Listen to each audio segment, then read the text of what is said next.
Hey y'all, it's your girl Charity B, and welcome to the I'm Enough Mastering Self-Love podcast. This podcast was designed for both men and women who are in the process or wanting to start their self-love journey. Here we discuss many topics related to self-love that promotes healthy habits that will help support your mental and emotional health, boost self-confidence, and self-worth. So get ready. This is something you don't want to miss. If you like what you hear in this episode, feel free to DM me and leave comments on my Instagram page at iam.enoughmsl. The podcast is also available on YouTube. The link will be in my description box as well as on my Instagram page. Hey y'all, welcome back to the I'm Enough Mastering Self-Love podcast. It's your girl Charity B. As usual, I hope you guys are doing great. If you are new here, welcome to the I'm Enough Mastering Self-Love podcast. I'm glad you decided to tune in and take a step towards loving yourself on a deeper level. If you are a returning listener, welcome back. My hope for each and every one of you is that today's episode gives you something meaningful to carry forward with you, whether it's a reminder to embrace your journey, a tool to help yourself evolve into your best self, or an insight you can apply in your everyday life. Whatever it is that you need, I hope you get it today.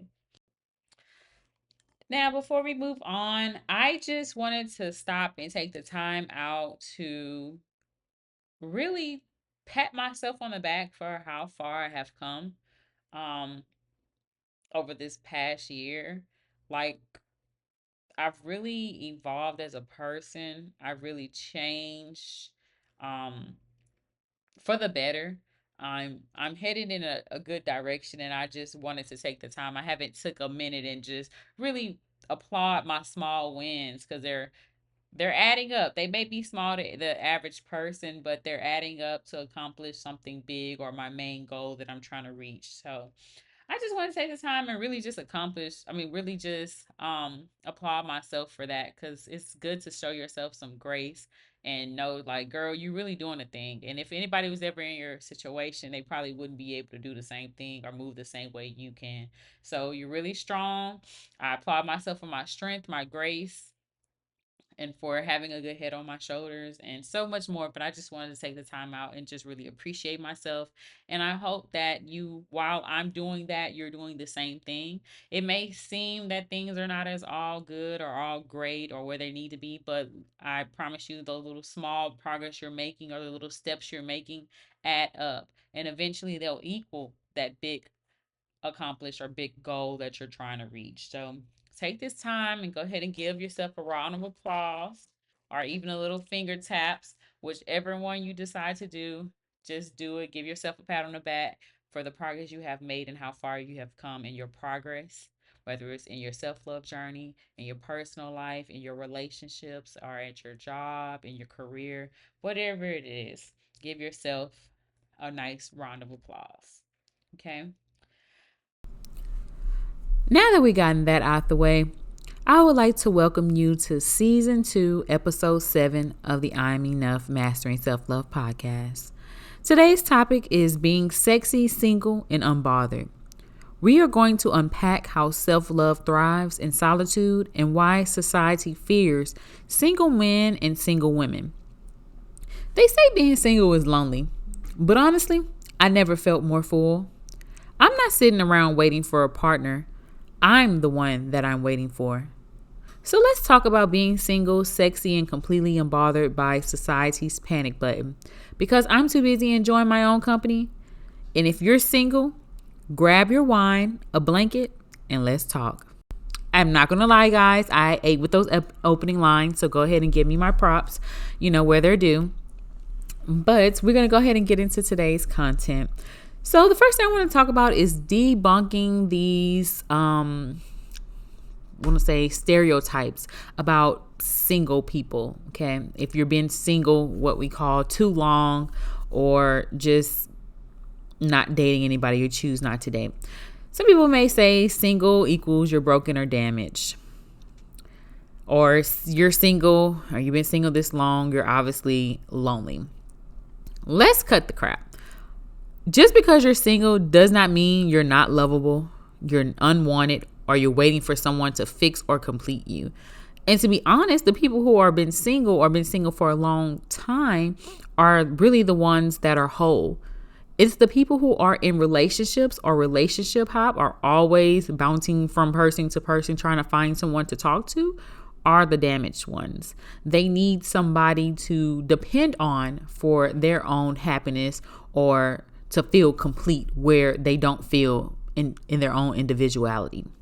That's the real topic. That's the real people that we need to watch out for. So just because I choose to be single and chill and to just be in my own world and working on myself does not mean that I'm broken, damaged, or lonely. Honestly, ladies or men, you probably are more happier than you ever been. And I'm not saying that you can always leave a relationship without some scars or burns, okay? You might have left a situation where that person just wasn't being trustworthy, or they struggle with infidelity and they weren't committed to the relationship as much as you are. And that also can take a toll on you. And especially if you're already dealing with some personal stuff on top of, you can't even trust the man or the woman that you're with. I definitely understand. So sometimes you can leave with some emotional trauma that you have to work through to get yourself on the right path and take care of you rather than hop into another relationship. Because sometimes, most times, when things like that happen, it does can cause some second thoughts or second guessing yourself as far as like when it comes to picking a partner. And that's just normal, because you're like, well, why I didn't see the flags and why I didn't notice that? Honey, it is not your fault. Sometimes people try to pretend to be something that they're not.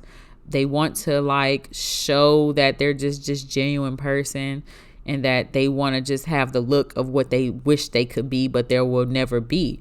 So you could have been dating the devil, and the devil could be coming in any kind of color, shape, form. You just would never know until they're ready to show their true colors. So I just say don't hold that against you. It's not your fault. You cannot take responsibility for somebody else's actions, okay? And you're not broken. You're just in a process of, you're not picking up the pieces. You're just in the process of getting yourself together and collecting your thoughts to be a better person. Some of these things is be like, ouch, did you really have to go through that? I definitely understand. Trust me. I really, really understand. You don't understand how much I understand. Like, why me? But I really, really believe, and I can live in this truth, and I can honestly say that sometimes these scrapes, burns, and these times where you feel like you've been knocked down builds character. And it definitely builds you into the woman or the man that you're supposed to be. And I can feel it. So I know it's hard to look at it that way, but it really is to make you better. So just take it and brush it off the shoulders, and just remember this: someone that you know, because half the time, not even half, majority of the time, genuine people who have good character and that has something going for themselves and have a good head on their shoulders, when we come to pick for relationships, not all the time we're picking someone who is on our level. And I mean, or even our type. And what I mean by that, not looks. Sometimes it is looks. Some people be picking some people they could do much better. But that, I'm not talking about looks. I'm talking about characteristic traits. I'm talking about morals and values, how you carry yourself as a person, how you really are, what you allow yourself to do without compromising who you really are.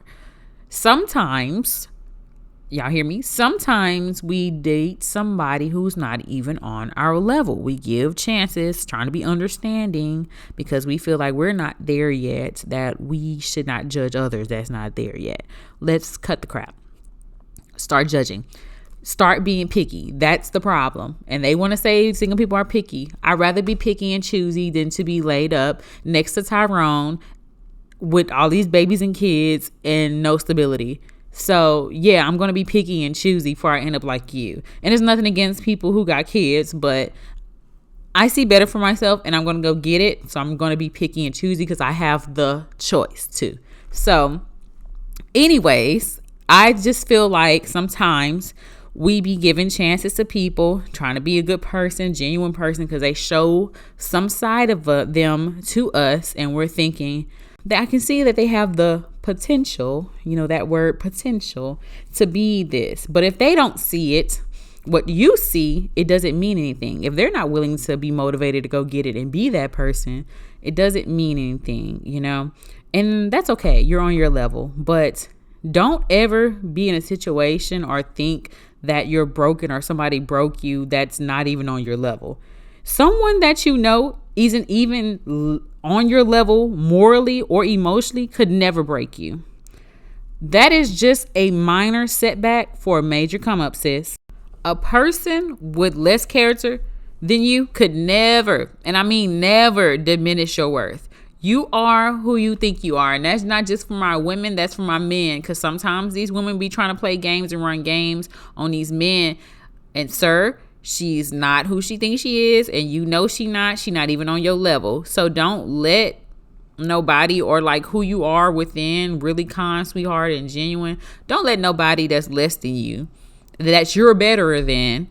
And I said what I said, that you're better than, try to make you feel less than over just because they try to break you through heartbreak.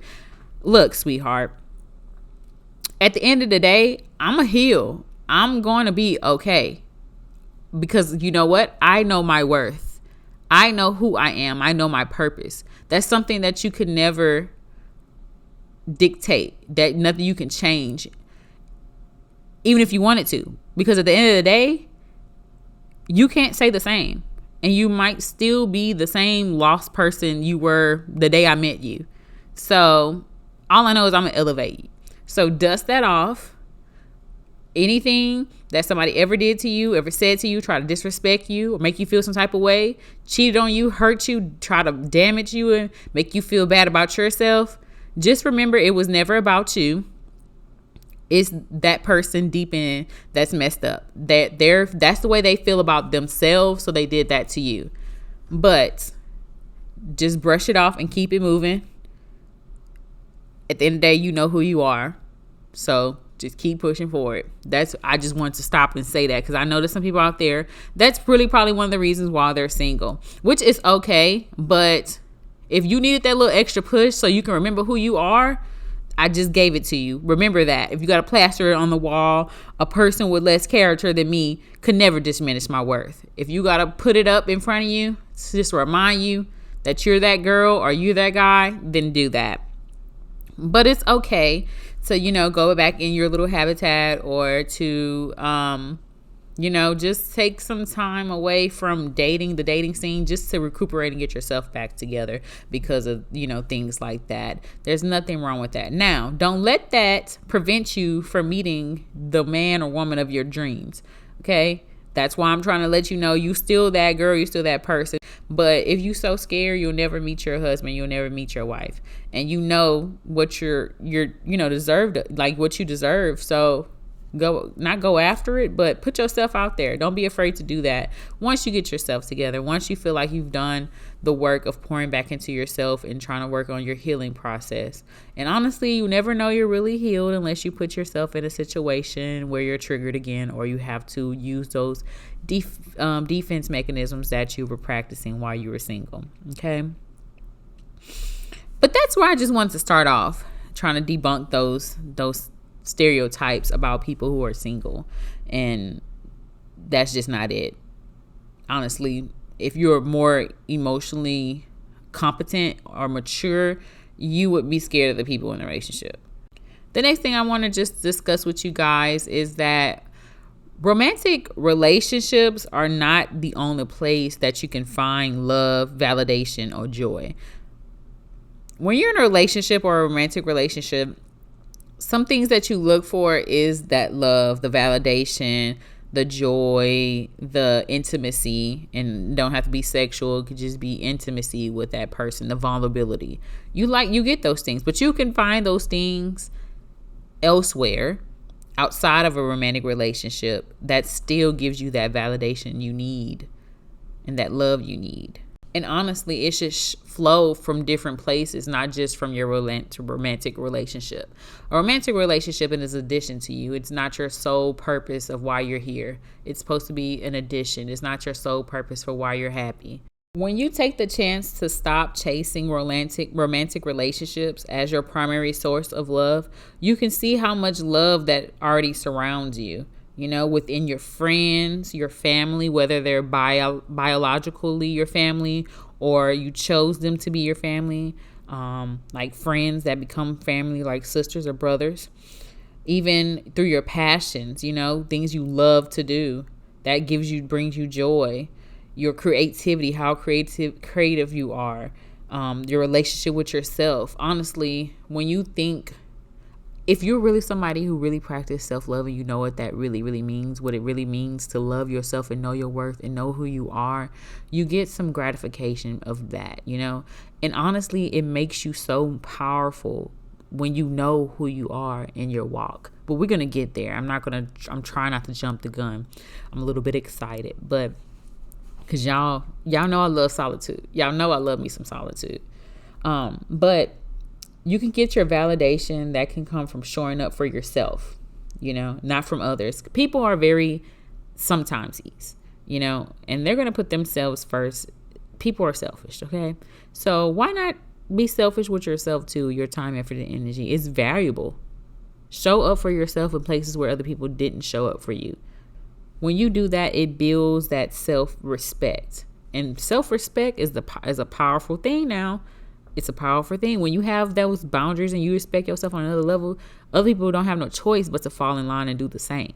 Again, not going to jump the gun, but I'm telling you, when you recognize your own emotions, thoughts, and achievements and your self-worth without needing that external approval, by showing yourself some compassion and grace, that's also another way you can validate yourself. You can get your joy in doing what you love, your favorite hobbies. If you're not somebody who has hobbies, you can find hobbies. When I told y'all maybe a couple months back when I was doing podcasting, but I was having my issues because I was going through what I was going through, I was doing self-discovery. I was finding out what Charity likes to do. I found out I like to paint. So I'm not Picasso or anything like I always say, but I get pre-made canvases and I paint them. So I like painting. I try to take up skating. I ran around the house a couple times, put them skates in the thing. So not today. I actually think I would want to learn how to skate, roller skate, but I used to know how to use do the straight line ones when I was a kid, but then I had stopped. I was really good at it. But yeah, now I auntie don't know what she doing. But anyways, I've just did some self-discovery and figured out what I like. I like painting, I like podcasting. Even though I was struggling with it, I still like podcasting. To this day, it brings me joy that I podcast. I like how I can help so many people, give them some advice about, not really advice because I'm not licensed or anything, but some I can help lift up your spirits. That helps me because I like helping people. So this is my way of doing something that I like, and this is one of my passions I'm passionate about. So this is where I find my joy. A lot of my things I'm familiar with is not around anymore. So I had to do a lot of self-discovery of figuring out who I was again and what I liked and what I didn't like. And definitely helped, and solitude definitely helped. But we're going to get there. And I'm just going to say this. Society sometimes makes it hard. I'm not just saying I'm single and I don't ever think about a relationship. It's just when I think about me getting into a relationship, it's like, oh, I have to actually talk to this person. This is not going to work right now. Because I'm still trying to find a way to make my cup full again. I've spent the last year pouring into people, and it took a very much toll on me, especially when I poured into someone and I kind of got stabbed in the back. So it took a lot of energy from me. I just needed to recuperate, and I'm still in that space where I'm pouring back into myself or trying to. Work is interfering, but I need money to pay for bills. But anyways, it's just trying to find that, pour back into myself. But society do, have this version of things that they think you should be doing by this time. I don't know who placed that in our minds. But it's like, for example, when you're a kid and you're like, I have to be married by 25 and I have to have my kids by this. I should be in my career by this. Baby, if you turn 25 already and it hasn't happened for you, a lot of us, it has not happened yet. It hasn't gone as planned. You're like, forget those plans on by my life. I'm honestly just going with the flow. But some people still have those closed-minded thoughts about relationships, such as people not thinking that you truly made it unless you have someone that picks you, marries you, or posts you, or proposes to you. And the truth is, you are allowed to live a beautiful, full, deeply loved life with or without a partner. Again, a romantic relationship is an addition to you. It's not your sole purpose of living. This is not supposed to be the sole place where you get all your happiness from, or where you get your wants and your needs fulfilled. It's supposed to be an addition to you. What I already can give myself plus more. If you provide what I need already and I don't provide anything for myself, the moment you piss me off and you're not fulfilling those needs as you were at the beginning, I become unhappy. I don't have any sense of self. I'm lost. And therefore, I would have to attach to you to keep moving forward. And that's not going to work because it creates a toxic atmosphere. That person will feel overused and misused and don't feel as though they're getting anything from their relationship. And they may want to leave. And if they leave, you are just sitting there high and dry wondering, what do I do now? It puts you in a place of uncertainty. So why not already add some things to yourself, pay your own bills, be able to afford things, do things for yourself, even if it's work around the house, be able to do something. So when that man comes in your life, you will no longer try to accept anything that's given to you because you think you need them for that one purpose. It allows you to stop settling. It allows you to have a choice to decide what you will and will not accept. Okay, we're getting hot. We're getting warmer to where we're going with this. Now we're going to talk about the freedom and power of solitude. I'm so excited. Y'all know I love me some solitude. I think we need to decide or define what solitude actually means. Solitude is the state of being alone, but in a chosen, intentional, and peaceful way. Did you hear that? I'll repeat it again. The definition of solitude, the state of being alone, but in a chosen, intentional, and peaceful way. Touched my spirit. What freedom do you get from solitude? Well, it allows you to be able to make your own choices without any outside influences. You're able to discover your own identity, who you really are. And I'm not just saying, oh, my name is Charity. I was born in Houston, Texas. That's basic information. I am talking about discovering who you really are, what you like, what you don't like, your flaws, the mistakes you made, what you learned from the mistakes. Who is Charity? Who are you? What is my reason and my purpose for being here? And where am I going? Where am I headed? These deep questions. Who hurt me and what has hurt me? And why does it hurt me? And why am I still mad about it? Why do I have resentment towards this person? Why am I unable to forgive? I'm talking about the nitty gritty, the questions that we try to avoid every day, the questions that we need to answer or have an answer to in order to make us a better woman or man. I'm talking about the nitty gritty.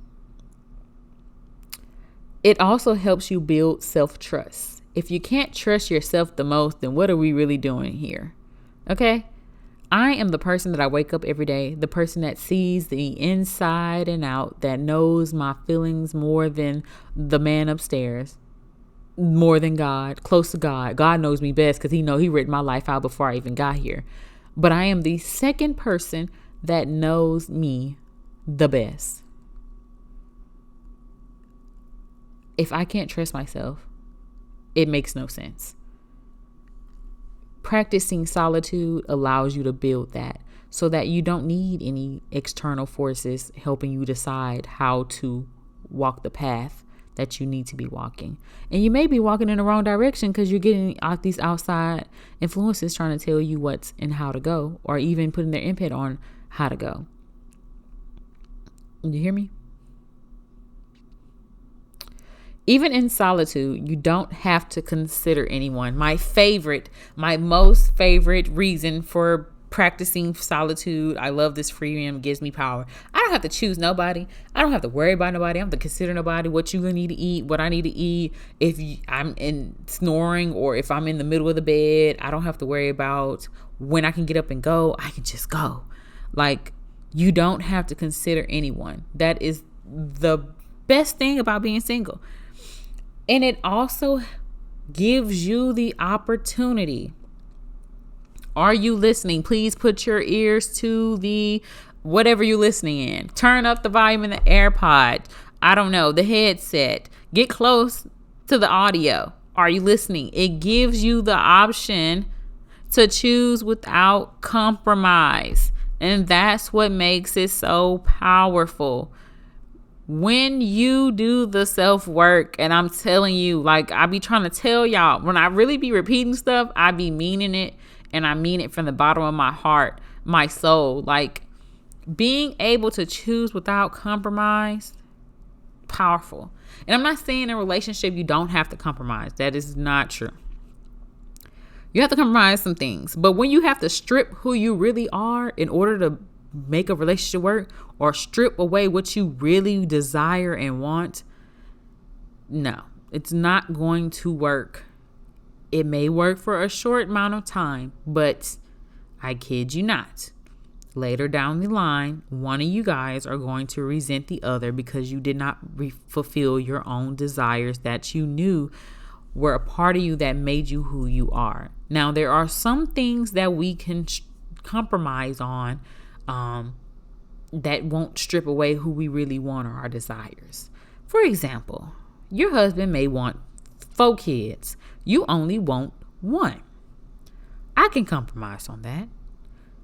I just need to make sure that my husband is the type of person that I know is going to help me with those 4 kids, since you wanted them here so doggone bad. That's a good compromise. When you have to compromise things like marriage, I'm just playing. No, but seriously, that's one of the important topics today. Marriage. Let's talk about that. There's being somebody that doesn't want to get married, and then someone who just wants to get married, and they actually have a idea or reasoning for wanting to get married. You know, when you're younger, you see your parents married, or everybody kind of knew that marriage was the end goal. It may have started out for that, but as you get older, your reasoning changes. You still want to get married, your reasoning changes. For example, me, I was in a relationship when I was in college, and great man. Only difference is that he was Muslim and I was, I'm Christian. So he was great. That was actually my first love. It showed me a new side of things because I was very rough, and he kind of showed me how to love, like unconditionally, and open up and just be vulnerable, and it's okay. And I don't know why I'm like that. Like I said, my mama was very loving, showed me the unconditional love, but I just was real hard, and I don't know if it's because of life. But he was a little bit more mature than I was. Not saying I was childish, but his thought process was a little bit different. I hadn't got there yet. He was a little bit older than me, but he kept going back and forth with the conversion thing, and I just couldn't do it. I didn't see me putting God or Jesus, saying he's a prophet versus saying like he's the son of God. That's just my preference because that's what I believe in.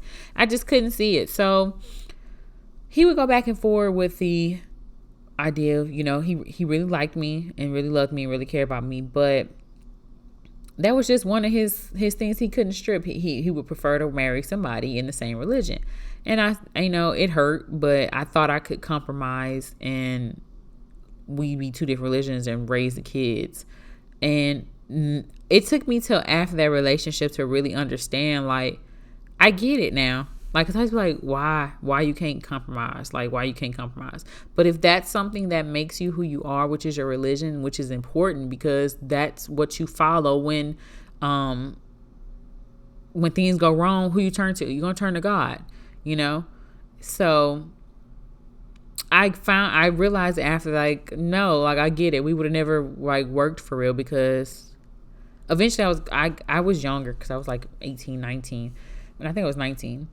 And I dated him for like 2 years. But I was eventually not going to be able to do that. And he was like, we're going to resent each other one day. And he was right. Because once I got stronger in my walk with God, it's God. Like, what I believe in, is what I believe in. What you believe in, what you believe in. Which is okay. To this day, I still got love for him. He still got love for me.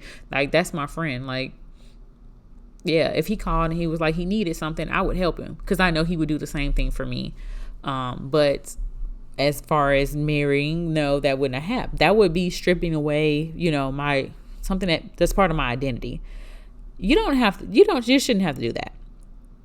When you choose without compromise, you choosing you. You're choosing what makes you you.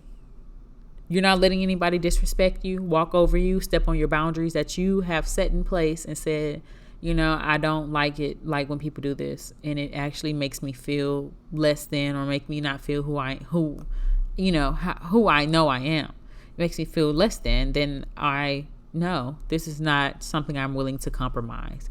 It gives you that opportunity to be in a situation where you are dating someone and they're your non-negotiables and they're not able to commit to those.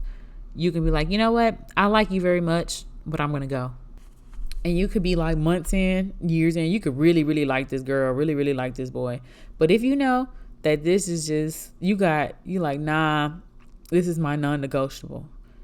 It no longer suits my needs or it's not going to suit my needs. I will be settling. This is not what I want. It's so easy to pick up your bag and walk away because you did the work.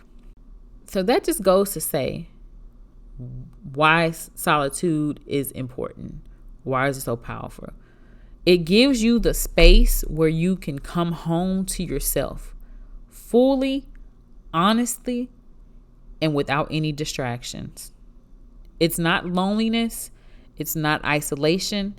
It's being present with yourself without distractions, noise, or anyone else distractions or noise because of their private life, bringing it into your life. It gives you a chance to recharge your energy, space to reflect without outside opinions, a way to reconnect with your thoughts, creativity, emotion, and intuition. It's a sacred place just for you. And that's what that time of being single looks like and what it is meant for. It's for you to go into solitude and to do the work. Every relationship you go through or be in, it's meant to teach you something, rather if it ended good or bad. It's meant to teach you something.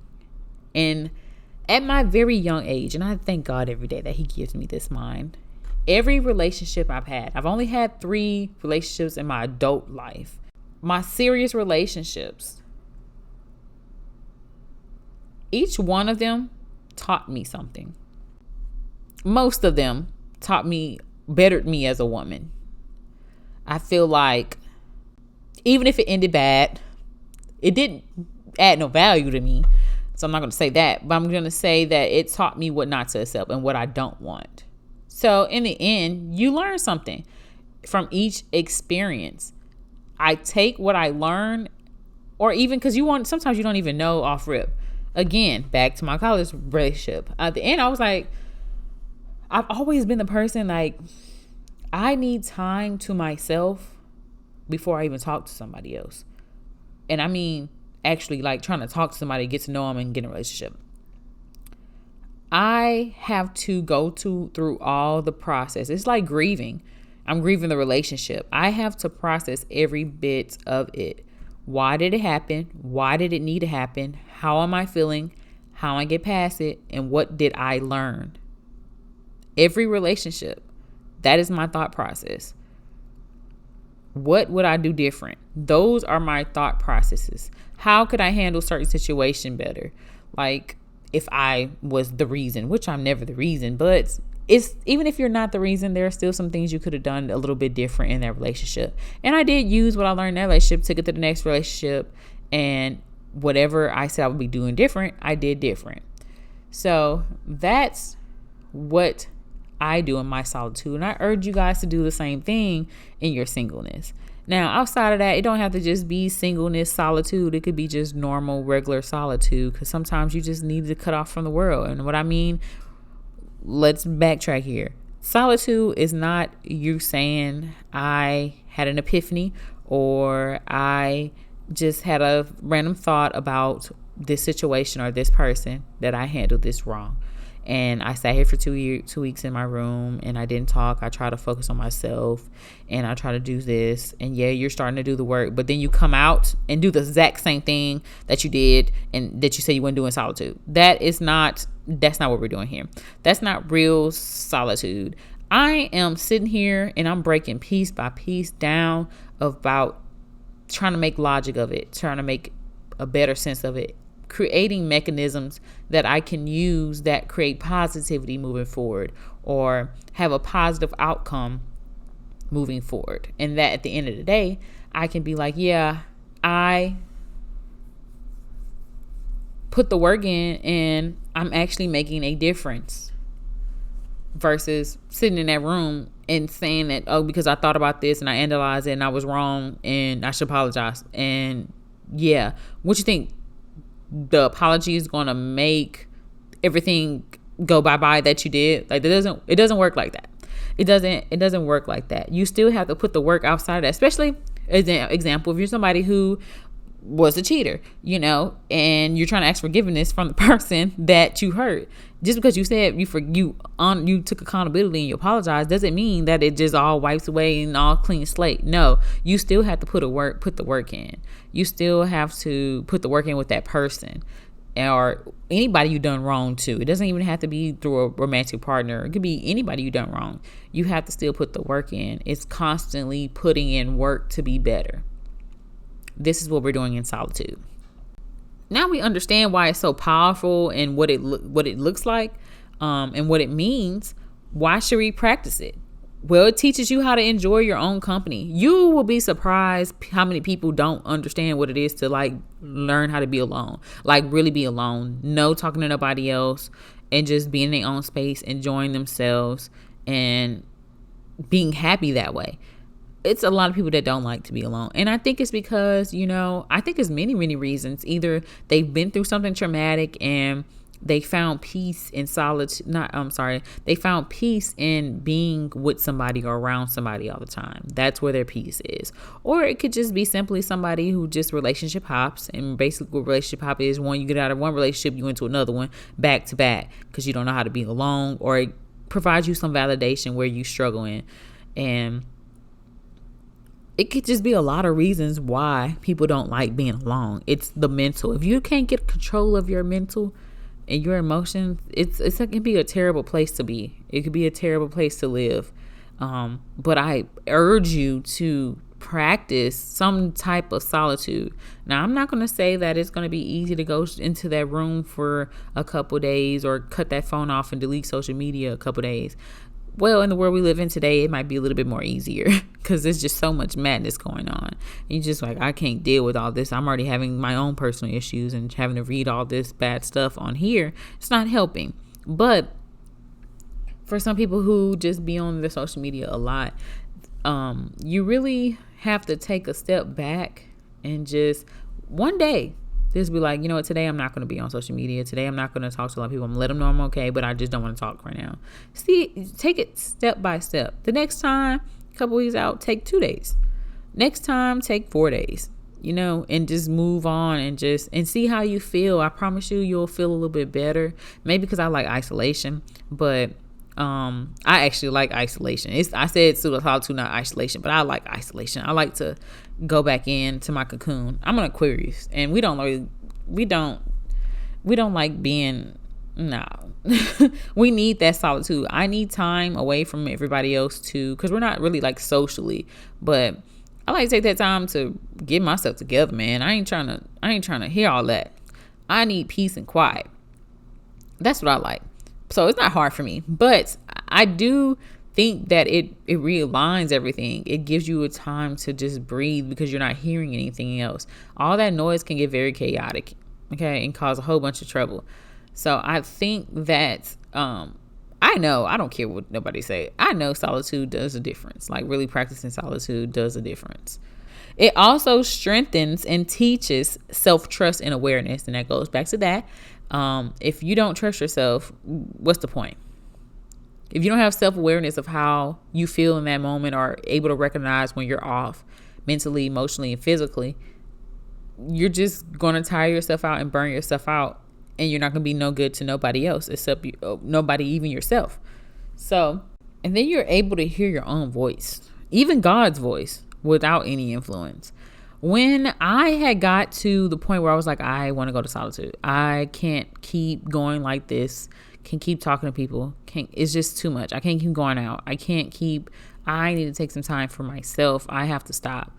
I was able to hear from God more. I was able to talk to him more. I was able to take that time out to talk to him because it was so he can help me through. And he helped me a lot through that when I just said, you know what? I'm not finna talk to nobody right now. I'm finna just cut my phone off. I'm finna just stop. I'll just look on there to see if my aunt, text me or anything or call, but I'll leave it on for emergencies. But other than that, I just wasn't, I'll watch my own show. I was in my own company. Take myself out to eat. Do things that I like. I'll paint. I do this. But I just needed to just be quiet. After that, I came back and I think I podcast after that. I think that was probably around that time I started back getting into like the groove or trying to find my groove. Still struggling, but it definitely was helping. But it does allow you to like silence your actual thoughts to be able to hear his word and hear what he's wanting you to do. Sometimes we be wanting him to do stuff for us and then we like, oh, we're not getting it and stuff, and you frustrate with God, but because you're not hearing, you didn't place yourself in a atmosphere or situation to be able to hear him. So cut off the outside noises so that you can hear him. Make sure you're on your right path. And honestly, that's where the realest healing begins. It's only you and yourself in that room. You have to fight your own demons because you're stuck in your own thought process. You have nobody else to help defend what's going on, to help stop or even help you cope with what you're really going through mentally and emotionally. Now that's some work, because I know some of us out here got some demons that we have been fighting and trying to avoid for so many years, and we probably haven't taken the time out to sit down and really just go through it because we all up under somebody else. Take the time and heal yourself so you can be the best version of yourself to attract the man or woman that is supposed to be with you. I'm not saying that single people want to be single all our lives, but I mean, if that's the case and you're like, yeah, I want to be single the rest of my life, then so be it. You still need to be able to provide all the things you need in order to keep going mentally, emotionally, and spiritually.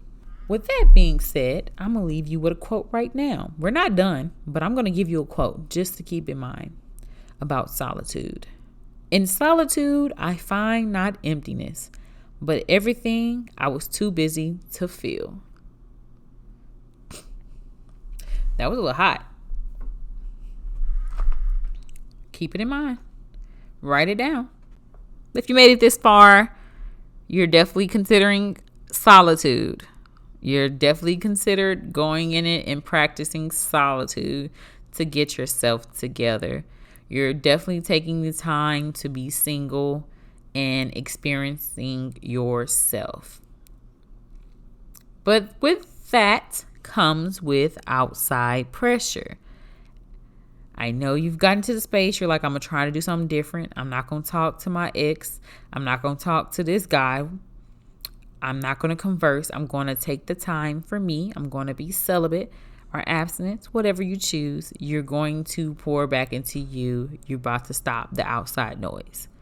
But along comes temptations and opinions that we cannot avoid.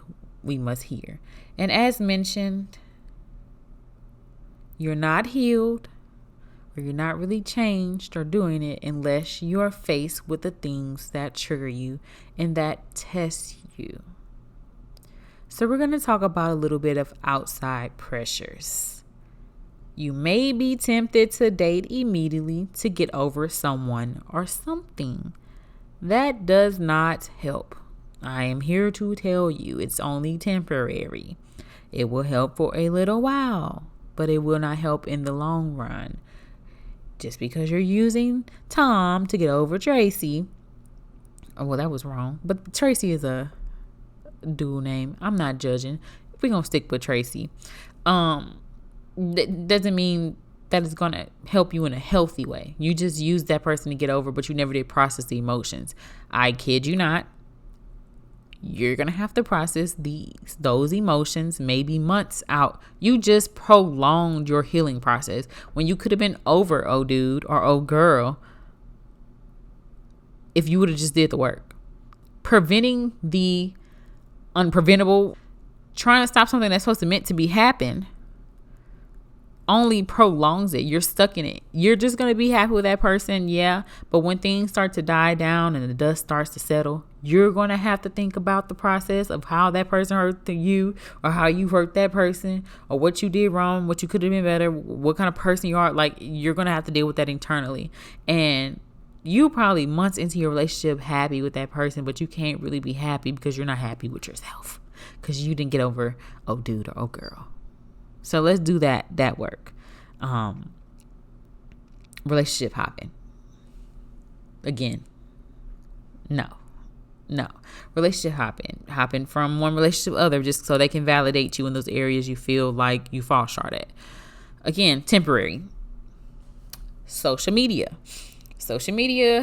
feel like, especially now, I think it's the engagement time, marriage time, everybody having kids year round, so that's not really something to be tempted by, because unless you got money and you're stable, then maybe yes, or if you're trying to have kids, yes.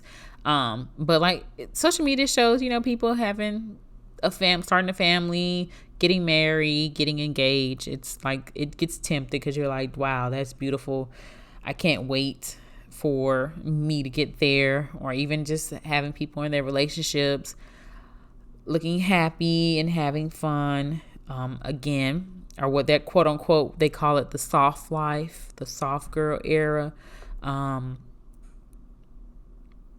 Again, they're not, just because they look good doesn't mean that it is good. They probably going through hell and high water with that man or that girl.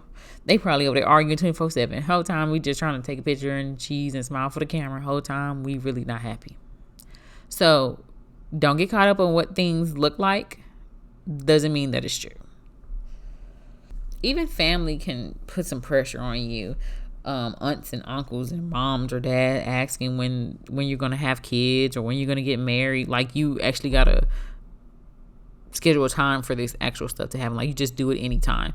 Sweetheart, you got to wait for the right man to come, or the right woman to come, right? You just want me out here having kids with anybody, because I might end up unhappy if I lay down with the devil. They might just give me hell on earth. I'd rather not. But you can have family, pressuring you and asking you and telling you that you aren't complete unless you coupled up or married, or make you feel like you're falling behind or questioning your own path. Because you could be just fine and dancing, and you get around that one person and they start talking, and it's like, well, dang, I just was praising myself for the progress I came, and here you come just raining on my parade, talking about this mess. And it can really just put you in a dump, or really just have you second guessing yourself, and like, man, what should I be dating, or should I be going out, or like, is something wrong with me? when in reality it's not anything wrong with you. There's always that there's also that one stereotype that you're too picky, emotionally unavailable, or hard to love, bitter or lonely. Don't you hate it? Because I'm neither, but I'm picky for sure. I'm gonna remain picky. Like I said, I'd rather be picky and choosy than to be settling and laying down with anybody and get hell on earth. I don't want hell on earth. Hell already high, and I'm not even trying to go there. I want to go to the high heavens above. I don't need time to make my life complicated up here, and then some of y'all don't even know where you're going for real. But we're not gonna get into that. But I'm just saying, like, you don't even know where you're going for real once you leave this earth. So why the heck would you make your life harder because you wanted to go lay down with somebody? And honestly, this is my thought process on it, and I might get judged for this little opinion, but this is my opinion. This helped me be picky and choosy. I feel like, these grown boys be saying like marriage is for women, like it traps them. That's what they say, for those who don't want to get married. And I honestly think, like, I obviously think that's wrong, incorrect, but they're so quick to like lay down with you and have a baby, and they swear up and down marriage is more of a commitment than having a child. I am literally putting life on this earth. I'm literally laying on a table, giving life, bringing it to this earth, and I could die on the table. I'm at risk. My life is at risk for you to have a child. If we so happen to not work out, 9.99%, the woman is responsible full time for a child. I barely see any single dads around. Now, if you are a single dad, kudos to you, honestly. But majority of the time, she's going to stay with the baby. And you're going to get the baby, every weekend or every other weekend or every other month. Like, she's going to be solely the main parent. She's at risk. So you're willing to lay down and have a baby that I'm stuck with you for the rest of my life. I don't give a damn. Not until the baby is 18 and for the rest of my life. Because any event, birthdays, graduations, proposals, weddings, we will always be connected through this child. That is more of a bigger risk for me than getting married. Yes, you get married, you sign over things and da-da-da-da. But if I decide I want to leave you, we can handle this through the courts. And the only proof that we have that we've been together is either kids or paper. But there's more stability in marriage than to just be out here popping out kids, Now, to each his own, but that's just me. I like stability, and I don't see that being stable for me. Not in my mindset, not my emotions, nowhere. I don't see it being stability for me. I need stability. And I like to I like to shop. If I had a kid now, the money going to the child. Half my money going to the child. I don't see it. And I would want to provide my child with more than I had. I want a trust fund for you. I want you to live not a life where we struggled. And my mother wasn't a single mother, but my father died when I was 8. So she was widowed when I wasn't even in middle school. So, but we had our struggles too. But I don't want that for my child. I mean, yeah, you can plan for the what ifs, because nobody's saying that you get married today, you won't get divorced, or that person won't pass away or anything. But it's a little bit more stability in it, and I just don't want to I wouldn't want to put myself at risk. I just don't. Not for no cotton picking, nappy headed boy, like boy man boy, whatever you want to call it, man child. I just don't see that happening for me. Anyways, I got sidetracked. But yeah, I'd rather be picky. That's all I want to say.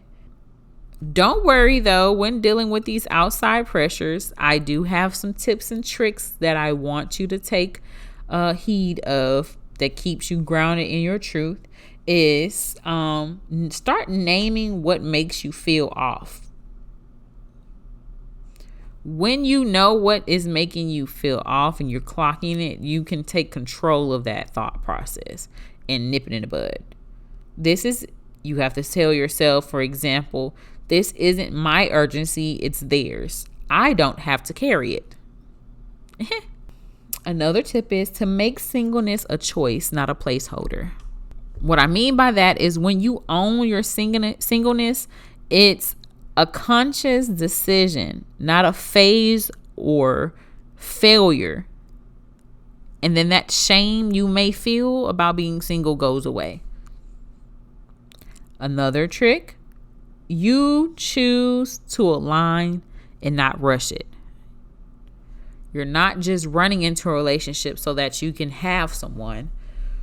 You are aligning your path to know when you do get with the person you're supposed to be with and you're aligned with him or her, you're on the right path. When you rush for something and you're so excited to get it, sometimes it may not be the right apple. It might be a spoiled apple on the inside, just look pretty outside. And my last tip to stay grounded is to come back to what actually feels aligned. What do you feel is true to you right now in this moment? Do you really want to date or do you feel like you should? There's a difference. And then check in with your own timing and not the other people's timing. Y'all are not on the same path. What works for them may not work for you. You may not want to get married yet, or you may not want to be in a relationship right now. You may not want to deal with that. You may not even have the emotional stability to deal with that crap. So be on your own time, child. Ain't no use to rushing in and you create more havoc in your life than that doesn't even need to be there. Okay? Like, ain't nobody trying to deal with that. So despite all these outside pressures, there's always a way to counteract it. Come up with some other ways, even if you want to add on to the tips I gave you on how to stay grounded when you're faced with these demons, the devil. That's what I'm gonna call it, the devil, because it ain't nothing but the devil. Come up with some own tips and tricks on what you can do to stay grounded. Okay. But take those too, because they will definitely help you. That's just something that I, would like to give you. For me personally, I don't know. I don't have no issues staying grounded. You can post all that. It's beautiful and all that, but I already know. I be in the restroom or in the shower. I'd be like, do I really? Do I really? And I'd be like, no, I don't, because not considering somebody. It's just no. No. When God sent them, I'll know. I'll get myself together. In the meantime, just let me heal and let me work on myself and let me be better for me. Like I said, I'm the one that I'm waiting for. And I mean the final version of myself. Because that woman, the man that's supposed to be with that woman, oh yeah. Yeah. He going to be the right one. He going to check out all the boxes, not just 9 out of 11. He going to check out all of them. Now we're going to talk about redefining what your sexy means for yourself. Self-love makes you a magnet, okay? When you walk into a room and people can feel that confidence off of you, they gravitate towards that.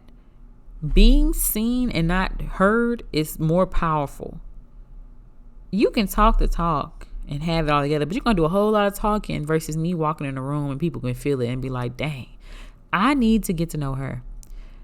I need to get to know him. I need to feel what he's about. Not even in a lustful way. More so I don't know what it is about you, but I just needed to talk to you. I needed to get to know who you were. When you stop chasing and start attracting, the right people are drawn to those who know their worth. People can sense, literally, if you did not know, they can sense when you have low self-esteem, confidence, and self-worth, and they try to prey on that. 9 times out of 10 is somebody who's really they lack something about themselves, and they go prey on people who are vulnerable and don't know who they are and know in their walk.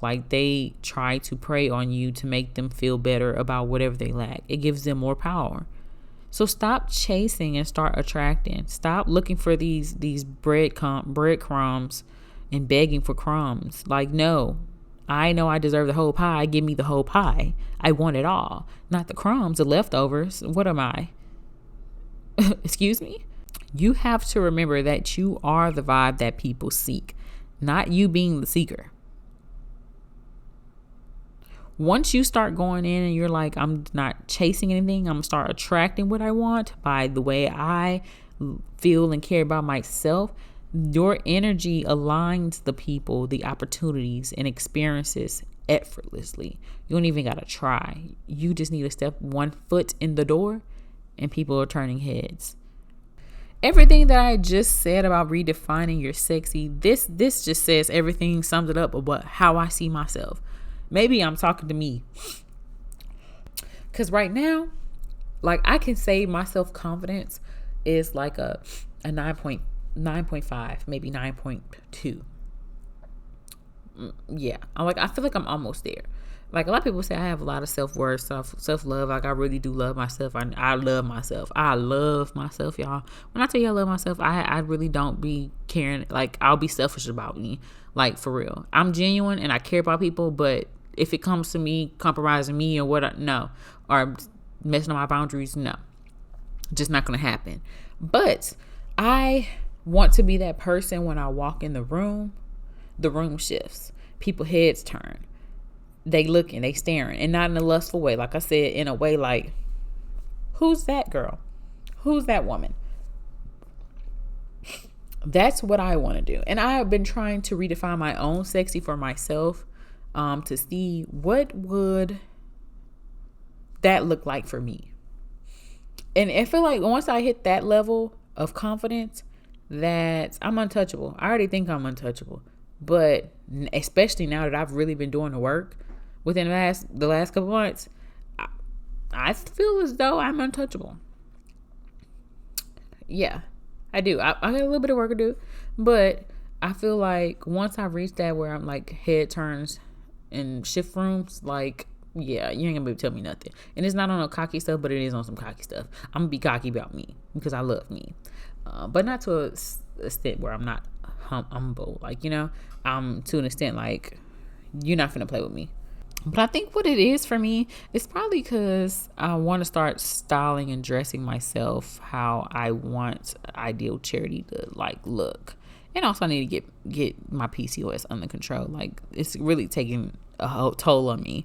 PCOS is dragging me through the mud with this weight gain. But I am working on it, trying to. But I think that's what it is. I need to like switch up the style that I actually want to be. I see Charity wearing. Once I do that, I think I'm gonna be in the door. I'm gonna be green, finding my style. But that just goes into like also start dressing for yourself. The clothes you want to have or the style you want to go for or want to have, go for that. Own your own energy. Own it. Don't just be like, me. No, own it. Don't go in here like, well, I don't really. No. Own it. Own your energy, man. You need to own your energy. You need to own your solitude. Own your singleness. This is your opportunity to become the best version you ever known. Forget what people are saying about single people. Forget what these couples got going on. That will be you one day, if that's the plan that God has for you, or if that's your plan. It will happen one day, but don't rush it. Make this process as authentic and as true to you. Again, solitude is just coming home to you fully.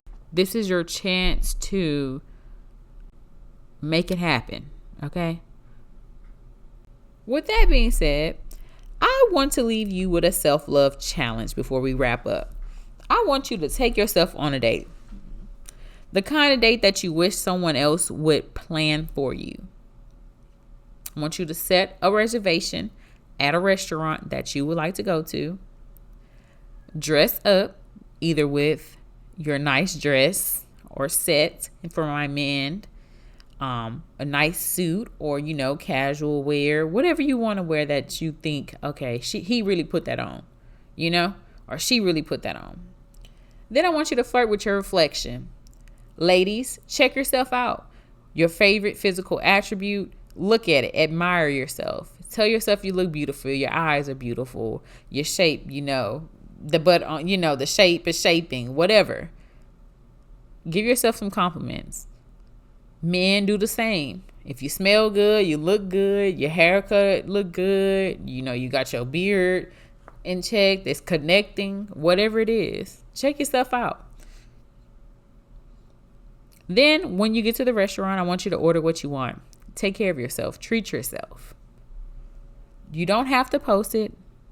You can post it if you want to. That's your choice. But make it just for you and all about you. I dare you to romance yourself. I dare you. I double dare you to romance yourself. After that, if you would like, DM me and let me know what you did, as well as how did it make you feel. I want one of those two things. And I hope you guys do DM me. Some ladies have been DMing me on Instagram, and I love it. I love it. I love it. You are some beautiful young ladies. Truly, I really do believe that. And I hope that you continue to listening in on my episodes. I really do greatly appreciate it. But I am going to be looking forward to you guys DMing me on what you actually did in treating yourself and taking yourself on a date. Okay. So to wrap up this episode, some key points I want you to remember is that being single isn't something to get over. It's not a waiting room for love or a problem to solve. It's power season. Take back your power, where you fully fall in love with yourself and unapologetically. Own your solitude, man. Own your sexy. And the fact that you don't need to be chosen to feel worthy, because you already are. You already are worthy. You are more in tune with yourself, your peace, your growth, your pleasure, and your freedom when you're single in this stage. That can't be taken away from you. You are in control of what can and cannot happen. You have a choice, so be choosy in this season. You don't owe anyone an explanation for your joy or your reason for why you're being single for so long, or why are you not dating. Those are the key points that I want you to take. And I'm just going to end this episode with an affirmation. And I want you guys to repeat after me. You can either write it down or say this to yourself daily. I am whole, wanted, powerful, and magnetic, with or without a partner. I do not chase love. I attract it by loving myself first. Thank you for listening in on the I'm Enough Mastering Self-Love podcast. It's your girl, Charity B. I hope you did enjoy this episode. If you did, please like, comment, and subscribe on my YouTube page. Share the podcast with family, friends, or someone that you know that is struggling with their self-love journey. Don't forget to follow my Instagram page at IAM.ENOUGHMSL on Instagram. Feel free to DM me your story, where you come from, introduce yourself. I love it when you ladies do it. Like I said, I have talked to some of you guys recently, and some of you are showing some love, and I greatly appreciate it from the bottom of my heart. And you, like I said, you guys are some really beautiful ladies. I really do think that, and I hope that despite everything you guys are going through, that you still find the strength and the grit to keep going forward and moving forward, because I do believe that each and every one of you, God definitely has planned for you. And if you just keep moving forward, you'll definitely see the wonders of his works. Okay. So I definitely look forward to talking to you guys next time. And thank you for tuning in. Bye-bye.